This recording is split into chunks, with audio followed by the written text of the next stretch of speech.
Banyak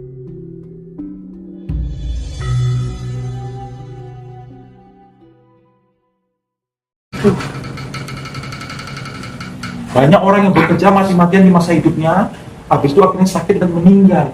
Selesai. Hidup itu nggak begitu, Pak.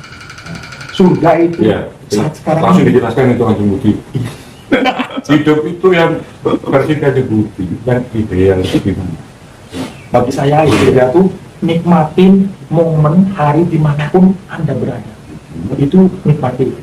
Usahakan lebih banyak kalau Anda sudah berkeluarga, hidup dengan keluarga Anda. Seperti itu. Itulah surga Anda. Kalau Anda ingin makan yang enak, silakan makan. Itulah surga Anda. Jangan bahas lagi tentang nanti setelah kematian. Belum ada saya temui orang yang setelah mati ngomong tentang kehidupan setelah kematian. Tidak pernah, semua tidak ada yang memberitahu. Terus ada cerita gambaran bahwa ketika kita setelah mati ada proses begini. Oh itu maksudnya? Itu kan di Budi kan untuk lintas dimensi, lintas alam kan sudah pernah. Kira-kira apa yang Kanjeng Budi ketahui waktu masuk ke sana? Apakah ada yang seperti mereka ceritakan? Ya, itu ada. Jadi dunia yang dibentuk dari pengetahuan yang mereka pelajari itu membentuk dunia baru. Jadi jangan salah ya, apa yang orang itu pelajari itu membentuk sesuatu yang baru dalam alam goib. Sebenarnya itu tidak ada kalau tidak banyak pola pikir manusia. Kalau pola pikir manusia satu aja kepada Gusti, sudah tidak ada dunia yang macam-macam itu. Karena adanya pemetaan agama, mulai konsep sendiri, muncullah dunia mereka sendiri. Tiap agama itu punya dunia sendiri setelah kematian. Itu tidak salah. Itulah yang memang yang diizinkan Gusti Allah tentang keindahan dunia ini. Jadi kita ini Pak, masuk ke dalam dunia ini sebenarnya harus memunculkan seperti apa asal kita dulu gitu. Cuma kan kita nggak bisa, kita terbelenggu dengan daging ini, kita hidup dengan apanya mau dunia. Wah kayak gini enak, aku pengen punya ini. Tidak akan pernah cukup apa yang Bapak mau. Sampai dia berani mengorbankan saudaranya sendiri, mengorbankan orang lain demi apa yang dia kejar. Setelah dia dapat, kan hampa, tidak apa-apa. Saya duduk di pertapaan, kadang-kadang cuma minum teh. Bagi saya, itu indah sekali. Saya bisa lihat daun, hari ini masih hijau. Besok saya lihat, udah kuning. Besok saya lihat, udah jatuh di bawah. Itulah hidup. Kalau misalnya saya punya pemikiran bahwa nanti setelah mati, saya akan baik-baik saja, akan memasuki suatu alam yang sangat indah. Saya meyakini itu. Jadi saya tidak ada gambaran tentang neraka misalnya, sama sekali. Apakah hal itu nanti akan terwujud sesuai dengan kekuatan pikiran dan keyakinan? Ya, tapi Bapak berpikir itu memakai polanya dalam agama atau tidak? Tidak, ini bebas. Kita ngomong secara general. Nah, kalau Bapak ngomong universal, tidak ada nanti surga nerakanya. Surga neraka itu adanya dalam pemetaan agama. Dalam konsep agama? Iya. Surga neraka itu tidak ada dalam pemetaan universal. Tapi dalam pemetaan agama, ada surga dan neraka. Itu ya. Siap. Ini kemarin ada yang tanya. Jadi kan sering ngobrol mengulas masalah Ibu Ratu. Iya. Kemarin ada yang tanya gini, Ibu Ratu itu ada hubungannya dengan Dewi Tuan? Ya. Apa gitu? Mohon di penjelasan ini. Jadi kalau dalam teori kedewaan, biasanya dewa-dewa itu memiliki avatar. Jadi misalnya Dewa Wisnu itu tidak wujud Wisnu sendiri. Dia ada avatar lain mengikuti Krishna, Rama, itu adalah avatar Wisnu.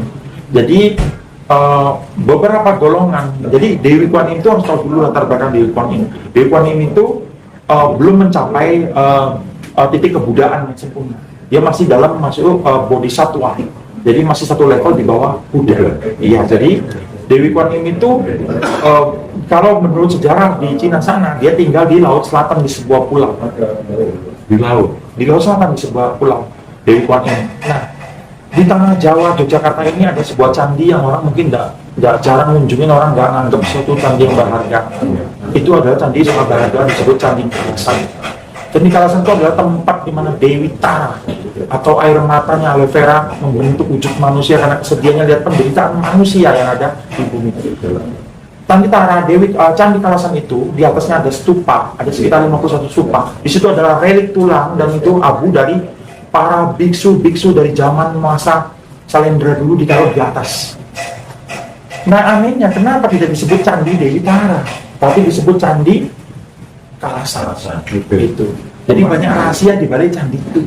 Profilnya bisa dijelaskan. Dewi Tara itu. Dewi Tara itu air mata dari Dewi aloe vera. Jadi tentang Dewi Tara itu memiliki wujud avatar yang banyak, ada hijau, ada putih. Dia menolong manusia. Jadi di zaman Wangsa dulu sudah ada Dewi gitu. Dulu belum. Jadi gini, zaman eranya Shiwa atau kebudayaan tidak ada cerita Kanjeng Ibu Ratu di Pantai Selatan. Cerita munculnya Kanjeng Ibu Ratu di Pantai Selatan bisa eranya Mataram Islam. Dulu tidak ada. Di eranya Mataram Islam ada era tentang Kanjeng Ibu Ratu. Itulah dunia penuh dengan raga, penuh dengan sesuatu yang baru sesuai dengan apa yang muncul saat itu. Dari pertanyaan tadi korelasi antara Ibu Ratu sama Dewi. Ya, jadi ini ada, saya bilang karena ada beberapa dari kepercayaan tertentu, memang ibu tuh munculnya seperti itu, munculnya seperti Dewi Kuan Yin. Cuma bedanya, ibu tidak pernah duduk di atas perantai, seperti itu. Tapi banyak orang dalam percayaan kan Dewi Kuan Yin itu biasanya di Konghucu, banyak sekali di Konghucu, mereka seperti itu. Dan saya memang salah satu pengagum Dewi Kuan Yin. Jadi bermasalah di laut. Di laut selatan, di laut selatan, iya. Kan nyambungnya ke sini juga. Dan sama-sama selatan juga. Iya. Kanjeng Budi, boleh tanya enggak? Boleh, boleh dulu. Ya. Saya pernah masuk di Keraton Selatan itu warnanya kuning semua. Apa benar itu? Ini guru saya yang nanyanya. Benar guru, itu di keputaran terakhir yang dimana emas itu banyak sekali. Di tempatnya harta itu disimpan. Oke, terima kasih. Iya. Tapi tempat itu tidak bisa diakses oleh orang biasa. Tidak bisa. Tidak ada orang sehebat apapun bisa masuk ke akses sana. Hanya yang dikehendaki aja. Itu karena area terbatas. Saya mau meneruskan beliau ini. Apa gunanya? Kok banyak? Itu mas apa mau digunakan untuk apa? Itu kira-kira itu. Karena banyak ini belum ada orang, kan sudah disalurin kepada orang ya. Kalau orang banyak belum ngambil ya tetap banyak aja. Itu sebenarnya bukan. Jadi rencananya mau dikasihkan dibagi-bagi gitu. Ibu Ratu tuh hanya memegang kepercayaan dari Gusti, bendahara Gusti. Siapa yang minta akan diberikan. Berarti untuk manusia. Karena itu berasal dari zaman era Sulaiman, milik manusia. Jadi ya cuma dijaga aja, cuma belum ada yang bisa ngambil semua. Sudah. Cuma Begitu. klarifikasinya. Yang jelas sulit gitu ya. Enggak Mau juga. kita, enggak ya. Wah ini saya mau minta antar nanti. Klarifikasi. Nah ini kalau misalnya saya ingin dapat, mungkin hanya Budi kan ya bisa kan nanti terus mungkin ada apa yang harus persiapkan, tata caranya, persyaratannya, monggo gitu. Nanti kalau mau datang, karena saya tuh kadang-kadang orang salah bikinnya, ada keturunan keraton dan saya kasih tahu tetap datangnya salah. Kalau salah tuh sudah tidak bisa gitu. Nah, jadi lebih baik datang aja kasih tahu, nanti saya atur semuanya itu. Karena sesaji itu yang utama tuh telon suci. Telon suci itu orang bilang apa sih bunga? Sebenarnya itu adalah sebuah simbol saja. Telon suci itu terdiri dari mawar, melati dan kantil. Itu artinya kebersihan hatimu dan tujuan kepada Tuhan itu cuma satu arah toh. Jadi itu doang yang diinginkan, bukan wujud nyata ini, nggak perlu sebenarnya. Tapi wangi aroma naik tadi dari persembahan yang dirimu. Kayak orang melakukan sesaji itu main sembarangan.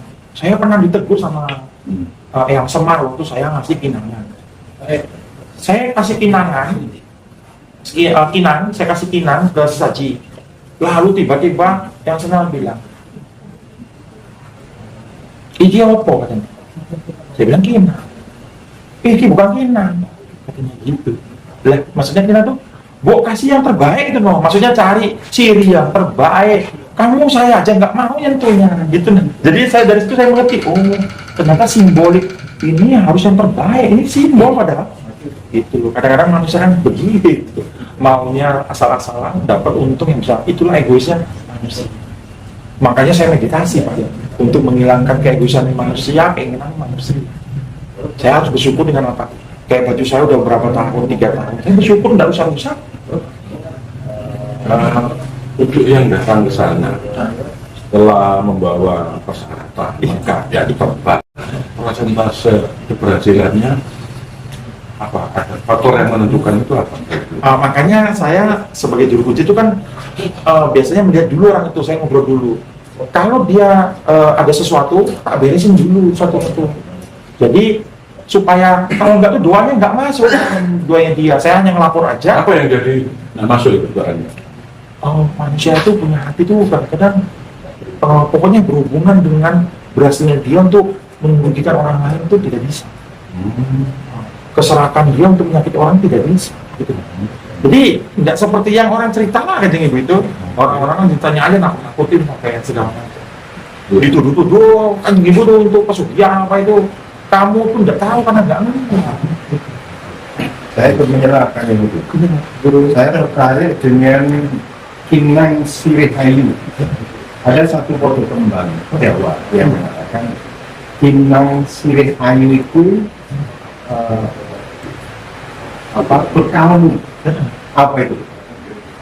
Iya, Kinang Sirihayu itu sangat penting dalam istilahnya, aduh saya nggak berani ngomong. Istilah itu sakral kalau nilainya. Saya nggak berani ngomong dulu. Belum cukup umur saya. Jangan Karena dalam sekali itu, dalam sekali. Umur saya belum cukup karena kadang-kadang dalam pengetahuan Jawa, berkembangnya pengetahuan kita tuh ditunjang juga tetap belum cukup umur saya jawabnya. Untuk proses ritual, itu nanti ada cara seperti melakukan sesaji. Iya, sesaji itu pasti dilarung. Setelah semua dilarung. Ya, bunga dulu ya. Kalau suci itu termasuk di dalam Iya. itu. Jadi semua tidak ada jejak lagi di situ, semua dilarung ke laut. Iya, ada juga termasuk yang kayak teman saya seorang itu misalnya dari Sumatera. Dia kan orang situ. Tanya dia, kira-kira memakan waktu yang lama enggak? Karena saya kan harus meninggalkan apa ya, usaha saya, bisnis saya. Oh, itu kebetulan bukan boya. Oh, jadi untuk ritual itu paling lama setengah jam, paling lama. Tidak perlu lama-lama itu, yang penting udah masuk ke dalam, ngomong apa perlu, ada dawu atau tidak. Setelah itu sampaikan lakukan larungan, sudah selesai. Itu baru saya akan jelasin apa yang terjadi. Misalnya kayak kemarin, saya barusan larungan tadi malam. Setelah masuk larungan itu, tiba-tiba muncul cahaya dari laut itu ke atas memperdarah cerah warna putih. Habis itu dalam berapa waktu menghilang. Saya udah bilang sama bidan saya, jangan teriak kalau melihat apapun yang terjadi di laut, karena kita cukup melihat dan diam. Mereka kan kaget, oh cahaya gini. Itu tidak boleh sebenarnya kalau dalam orang pelarung apa juru kunci. Ya pasti terjadi tanda alam, makanya kita tidak boleh aneh, tidak boleh. Saya juga ingin mewakili satu pertanyaan dari soal makna saya. Ketika kita menggunakan larung, kan kita menyebar dalam tanda ada surat Jawa kan ngalap berkah. Iya. Apa itu tidak bisa atau bisa disamakan juga dengan dilakukan kita pesugihan? Beda Ya? beda. Kalau pesugihan itu harus ada perjanjian. Jadi, Iya, kalau ini kan ada konsekuensinya. iya, dari perjanjian itu harus ada yang dibayar. Apa yang didapat dibayar. Kalau ini kan tidak. Kadang dikasih atau tidak tergantung dengan beliau ibu. Gitu. Nah, ibu lihat hati mereka. Hatinya bagus. Ibu akan bantu dalam jalan usaha. Lalu dia, begitu dia tidak lakukan apa yang dia nazarin, langsung semua ditarik. Jadi faktor yang paling penting itu ketulusan dan kebersihan pelaku. Iya, makanya telon suci sesajinya. Jadi nanti di saat telon suci disiapin, saya akan bilang sama orang yang akan berdoa itu, tolong hati-hati melewati hari ini. Itu akan diuji lahir batinnya. Tiba-tiba nanti dia akan mengalami suatu dadak jadi Menurut pengalaman kan yang Budi, selama menangani beberapa klien, orang yang sudah melakukan warungan itu ketika dipakai sama digunakan berapa lama, kira-kira seminggu atau 1 bulan atau 1 tahun, berapa lama kira-kira? Nah, menurut pengalaman ya, jawabannya datang ya, jawaban doanya datang itu beda-beda Pak. Ada yang besoknya langsung, ada yang seminggu, ada yang 1 tahun. Iya, karena kan hatinya bagaimana? Tolong suci tadi itu sebenarnya simbol itu aja. Iya, simbol dari iya. Jadi sebenarnya rezeki manusia ini tergantung manusia itu sendiri. Gitu. Misalnya ada orang, dia mengkerdilkan dirinya sendiri dengan perkataannya. Itu yang terjadi seperti itu. Makanya saya bilang manusia ini nggak main-main, sebenarnya nggak perlu berguru kemanapun lagi, sudah ada semua di dalam sini. Cuma carilah guru yang bisa membantu Anda menggali potensi yang ada dalam diri Anda. Seperti itu. Termasuk kemarin itu ada juga datang banyak kita melakukan lawangan itu kira-kira ya untuk keberhasilannya itu kita kategorikan masih baik apa enggak itu dia tujuannya hanya pengen mengumpulkan cinta kira-kira itu nanti gimana? Hanya dia dapat tanpa tiba-tiba di luar nalarnya dia rezekinya sehingga dia bisa mengikuti ya, biasanya yang pernah terjadi dia minta tolong ada masalah lilit utang, dia ritual, saya akan melakukan dulu pembersihan karena utang itu tuh kan menghasilkan kutub dalam karma yang itu pasti ada sebab akibat. Nah, jadi itu di bernetrali dulu. Setelah netral baru saya ajak ke Pantai Selatan. Nah biasanya kejadiannya tuh setelah mereka larung, ada yang waktu itu kejadian setelah 1 bulan kemudian dia dapat peluang baru. Nah dalam peluang tadi akhirnya dia bisa nyaurin utangnya pelan-pelan, akhirnya lunas seperti itu. Sebenarnya masalah manusia itu hanya untuk mengingatkan manusia untuk kembali memohon kepada Sang Pencipta itu doang. Sebenarnya masalah itu. itu ya istilahnya meminta kepada Tuhan ya. Jadi mungkin pemirsa itu jangan salah sangka ini bukan masalah pesugihan. Ya, Kanjeng Budi tidak akan pernah membantu kalau untuk bisa pesugihan. banyak yang minta saya lakukan pesugihan, saya bisa caranya, tapi saya tidak mau karena karmanya dia ngelibat juga jadi karma saya. Nanti ada sebab kan nanti. Ini juga ada yang tanya untuk penelarisan dagangan dia punya usaha warung itu apakah sudah bisa? Dua pekat itu bisa. Kalau orang-orang biasanya selama ini setelah Kliwon, ya itu banyak yang pedagang-pedagang datang ke sana tuh. Mereka berdoa itu cuma berdoa gitu aja ramai mereka. Gitu. Jadi sebenarnya karena mereka tuh tahu Pantai Selatan tuh datang tuh mereka sukses dan berhasil, sugesti tadi tuh udah masuk tuh ke dalam diri mereka. Begitu mereka lakukan doa itu tanpa ketemu ibu pun mereka berhasil. Yakin itu nah. Apalagi tiba-tiba ombak tuh nyiprat mukanya cur gitu. Saya diberkahi. Itu manusia tuh kan kayak gitu tipenya. Saya diberkahi. Ulang itu sukses dia. Jadi tempat itu memang membuat sugesti orang berbeda. Jadi banyak orang yang tanpa juru kunci datang berdoa sini berhasil. Nah, cuma ada juga yang bermasalah setelah berhasilnya. Jadi ternyata yang jawabnya tuh makhluk yang di pantai gitu. Jadi lebih amannya yang mulai dia kunci, jadi kita bisa bedain gitu. Iya. Kalau lewat dukun bisa nyasar ya. Kebanyakan kalau dukun mempercepat itu dengan bantuan. Dia sudah ada kerjasama dengan beberapa makhluk gaib di sana. Itu bayarannya nanti diambil dia. Tiba-tiba anak sakit. Kalau tiba-tiba dia jalan kemana itu celaka. Kalau saya buat apa kayak gitu? Lebih baik doa berkah. Kalau Kanjeng Ibu terima doa kita dikabulin. Kalau tidak, kita tunggu waktunya kita berdoa lagi. Kalau bagi saya itu yang lebih baik.